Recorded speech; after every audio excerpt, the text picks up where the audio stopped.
Hello, welcome everyone to today's security presentation. My name is Melissa and I will conduct this webinar on behalf of All Mountain Technologies, your dedicated IT services provider in Aspen, Vail, Denver, and across Colorado's Western Slope.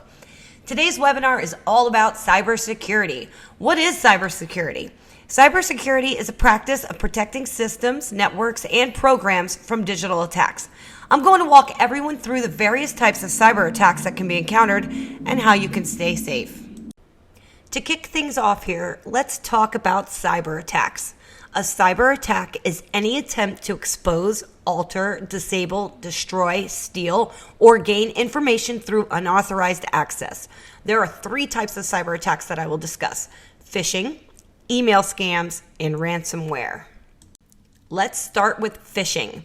Phishing is an attempt to obtain sensitive information, such as passwords, by posing as a trustworthy entity. Usually this happens via email, and then the information gathered is used to send spam, compromise other accounts, and/or steal information. Here are a few examples of how phishing works. As you can see here, there are several factors that help you easily spot a phishing email. The first example is a pretty generic email. In this case, there is a generic greeting to all. You can also see a fake email address linked to a generic sender, Human Resources, and the email is simply signed Human Resources instead of a sender's name. You should know who handles the HR in your company. Departments don't usually send emails. People send emails, so that should be a red flag right there. The second factor to watch out for is urgency. Phishing is all about trying to get you to do something and do it with urgency. Click this, do this, send this, give this, the list goes on. And building from that, there will usually be fraudulent links involved with a phishing scam, so be careful of those as well. In this next example, you can see another generic greeting. Hi. There's no recipient name specified. Notice all the grammatical errors too. Generally, professionals know how to make sure the letter I, when addressing themselves, is capitalized. Pay attention to other errors, like a space between the question mark and the last word of the question. Finally, look out how this email was signed. Simply, sent from my iPhone. Whose iPhone? Who was Balani at fishme.com? Above the from email address, you will notice this message was sent with high importance. If you don't know the sender, how important is this message to you? Again, that sense of urgency is marked here. This also applies to social media. I don't know about you, but I don't tend to get too many emails from Instagram. If Instagram sends you an email with a code and a link, chances are it's going to be fraudulent. Again, notice the punctuation error between please sign in. Next up, email scams. Now, a lot of what I just described for phishing happens through email. Email scams are typically coupled with phishing to make it look like it is coming from someone higher up in your organization. Usually, email scams are designed to get money or something of value from you and are often designed to induce panic or a sense of urgency. Now, here you see many of the same indicators from the phishing examples, namely the fake email address. Notice it reads cdc-gov.org.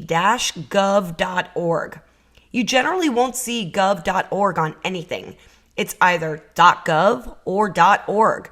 I'm sure most of us have visited the CDC website more in the past year than we probably ever have before. And I'm sure you notice that the address is simply cdc.gov. There is also a generic greeting, a generic sign-off, urgency at the end of the message, and poor grammar. But what is most important to note here is the link. As you can see, the link here does actually say cdc.gov. So a harmless way to determine whether this is fraudulent without compromising yourself is to simply hover your cursor over the link to preview the URL. Beware of links that direct you to a login page. The best way to protect yourself from email scams is to take 20 seconds to skim over the email before taking any action, especially emails from senders you are unfamiliar with. Look for generic greetings. Examine the email address from the sender. Look for urgency or demanding actions. Hover your mouse over links to see if the destination matches the URL. Look for misspellings and grammatical or punctuation errors. Check for secure websites before clicking on it. Do not open attachments right away. Make sure everything else checks out first. Banking and finance are the biggest sources of email scams. People responsible for these email scams try to swindle money out of you by impersonating financial institutions. In this example, someone is claiming to be the IRS. Generally, the IRS will not send you an email regarding financial matters. They will also not jump at the opportunity to give money back to you by offering an error they have supposedly made. Whether or not what I just said is true, look at the body of this email. There is a grammatical error before the word e-refund. There is also a sense of urgency. Get started. There is no greeting and no signature as well. Here is an example of a banking institution, perhaps your banking institution. Take a minute and look closely at this email. Can you see all of the identifying factors that make this email a scam? I bet if we hovered over the link suntrust.com, it would not take us to the SunTrust's website. Did you see the grammatical errors? Do you notice the greeting and the signature? Now take a look at this final example of an email scam. I'm pretty sure by now you are all experts in identifying all the errors that makes this illustration an email scam. Ask yourself, what account? Who is calling me dear? Now we move on to malicious websites. A malicious website is a site that attempts to install malware. What is malware? Malware is a blanket term for viruses, worms, trojans, and other harmful computer programs hackers use to cause destruction and gain access to sensitive information. Malicious websites often look like legitimate websites. Some may even ask you to install software that your computer appears to need. Sometimes the website may ask you for permission to install one program, but installs a completely different one you definitely do not want on your computer. Now let's look at an example of a phishing website. A phishing website, sometimes called a spoof or a lookalike website, steals your data. They look like legitimate websites. When a visitor is prompted to enter login credentials, personal information, or credit card details, the data is then directed to cyber criminals. It is important to make sure sites like these are legit. Remember when we talked about email scams, specifically phishing emails? The same rules apply here. Look for grammatical or punctuation errors. Double check the website domain or URL. Be wary of generic.com domains. Be wary of non-secured sites. Always visit sites directly. Be aware of pop-up windows. Scan the site for a security trust seal. Finally, look for an SSL or TLS certificate. Tech support scammers want you to believe you have a serious problem with your computer like a virus. They want you to pay for tech support services you don't need. They may call you and say they found a problem with your computer and would like to run a diagnostic test. They may lure you with pop-up warnings, which may look like an error message and gives you a phone number to call for help. Don't call that phone number. Here are 2 important things to note about a tech support scam. Number 1, legitimate tech companies won't contact you by phone, email, or text message to tell you there is a problem with your computer. Number 2, security pop-up warnings from real tech companies will never ask you to call a phone number. Period. There are new malwares now being used in SEO techniques to spread ransomware, trojans, and other malware. This poisoning is an attack method in which cyber criminals create malicious websites and use SEO tactics to make them show up more prominently in search results. Make sure you look out for titles in your search engine like Google that don't make sense. Never click on an insecure site. There are different ways to check if a site is secure and if your computer is secure. Our experts at All Mountain Technologies will be more than happy to help you with this. Now let's talk about ransomware. Ransomware is serious business. It is the most drastic and sinister of the different types of cyber attacks. Ransomware is malware that employs encryption to hold a victim's information at ransom. A ransom is then demanded to provide access. And we have recently seen 2 of the biggest ransomware attacks in American history just occurred with the Colonial Pipeline and the JBS, the world's largest meat supplier. It was reported that these 2 companies paid millions of dollars to be operational again. Even though the cyber criminals want you to pay a ransom, do not pay this ransom.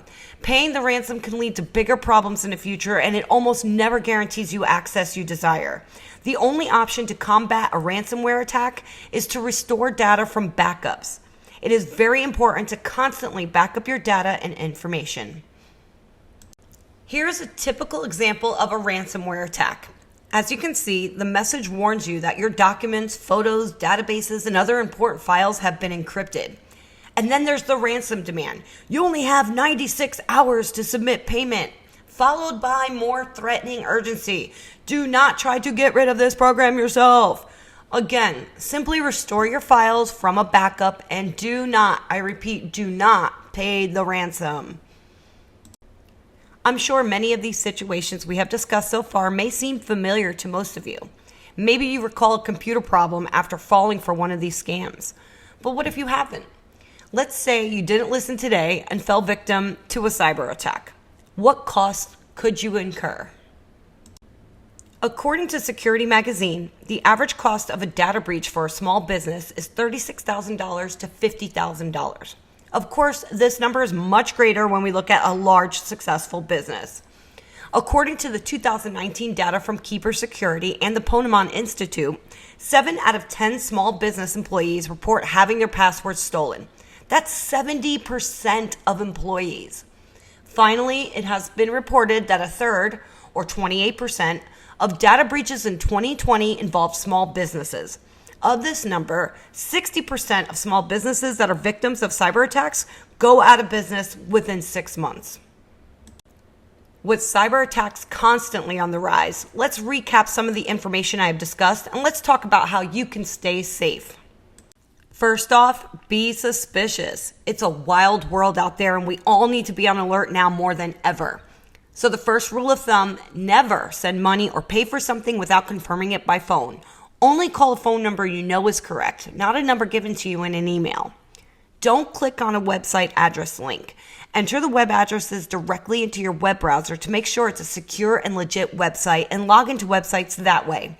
As stated several times today, always be on the lookout for grammar, spelling, phrasing, or punctuation errors. Passwords are one of the easiest ways to be breached. I know it's hard, but never reuse passwords, especially for important services like emails, networks, stuff like that. To keep all your passwords together, use a password manager like LastPass. Utilizing a password manager will help keep together randomly generated passwords that are too long and hard to remember, which honestly are the most recommended passwords to use. HaveIBeenPwned.com is a great site that will tell you if your personal or professional emails have been breached, if your password has been stolen, and what sites get breached often. For critical services like banking, make sure you are utilizing multi-factor authentication. This is an electronic authentication method in which a device user is granted access to a website or application only after successfully presenting 2 or more pieces of evidence of acceptable access.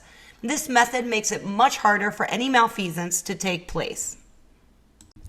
To keep your computer or other devices running smoothly, it is important to install updates. An updated computer allows you to run the newest programs hassle-free.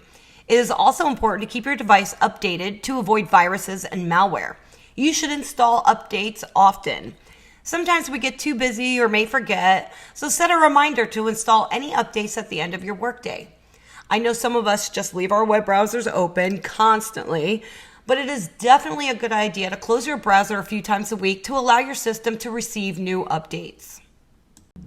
Finally, the best way to stay safe is by constantly backing up your information. I touched on this earlier with regards to ransomware attacks, and it is so crucial.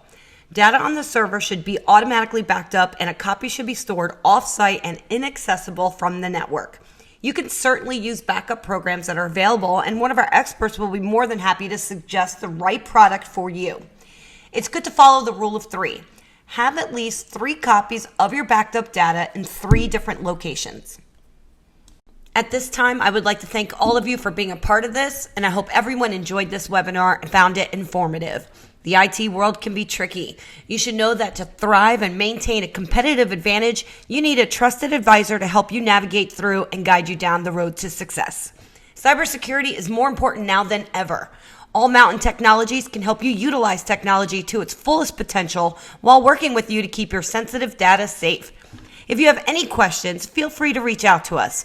You can visit us at our website, www.allmountaintech.com, or call our Denver office at 970-748-8880.